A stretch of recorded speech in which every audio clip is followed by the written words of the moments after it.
देखिए, इंडिया में जो इलेक्शन होता है ना, वो बेसिकली 2 टाइप का मेजरली फॉलो होता है। फर्स्ट है क्या, डायरेक्ट इलेक्शन, और एक होता है इनडायरेक्ट इलेक्शंस।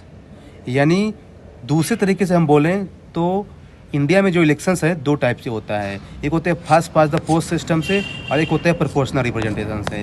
यदि हम इनका जनरल मीनिंग निकालें सिंपल लैंग्वेज में, तो first past the post system का मतलब ये होता है कि यदि कोई एक पार्टी यदि दूसरे पार्टी से एक भी ज़्यादा वोट पा गई है ना, तो उसको है ना डिक्लेयर कर दिया जाएगा इलेक्टेड, मतलब वो पार्टी जीत गई है बेसिकली।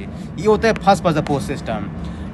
अब देखिए, है ना, अब जो प्रोपोर्शनल रिप्रेजेंटेशन होता है ना, इसमें क्या है ना, आपको 50+1 लाना मस्ट है, चाहे हमको दोबारा ही इलेक्शन क्यों न करवाना पड़े।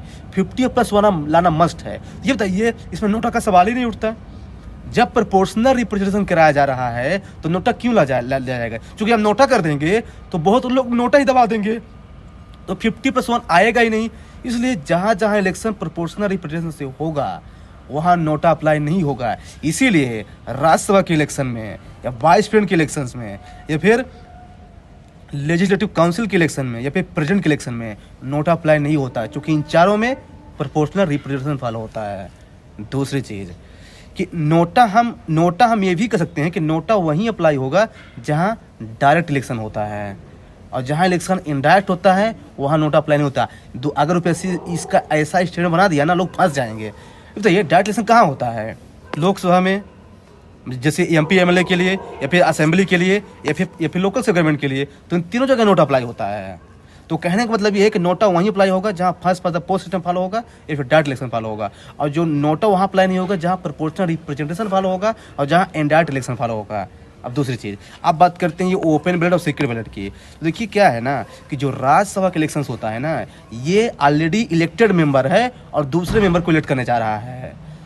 जैसे मान लीजिए कि कोई एमएलए बीजेपी का है और वो बीजेपी के आईएमपी को इलेक्ट करने जा रहा है, तो वो क्या है ना कि वो कांग्रेस को वोट ना दे, क्योंकि भाई हॉर्स ट्रेडिंग चलती है। उसको रोकने के लिए क्या है ना, राज्यसभा के इलेक्शन में लाया गया है क्या, ओपन बैलेट का सिस्टम। लेकिन प्रेसिडेंट और वाइस प्रेसिडेंट के इलेक्शन में सीक्रेट बैलेट क्यों लाया गया है? क्योंकि वहाँ पे इंडिपेंडेंसी क्यों इंश्योर करना है, फ्री एंड फेयर इलेक्शन। मान लीजिए हमको नहीं देना है किसी को वोट, क्यों दिखाऊं भाई मैं किसको वोट दिया हूँ? इसलिए सीक्रेट बैलेट मतलब कि इंडिपेंडेंसी ऑफ इलेक्शन को इंश्योर करने के लिए राज्यसभा और इसमें वाइस प्रेसिडेंट और इसमें प्रेसिडेंट के इलेक्शन में सीक्रेट बैलेट को फॉलो किया जा रहा है। जबकि राज्यसभा के इलेक्शन में क्या है ना कि हॉर्स ट्रेडिंग को रोकने के लिए ओपन बैलेट को फॉलो किया जा रहा है। सिंपल लैंग्वेज में ये है। तीसरी चीज़, एंटी डिफेक्शन। एंटी डिफेक्शन जो है ना, ये केवल हाउस के अंदर लगता है व्हिप के केस में, कि कोई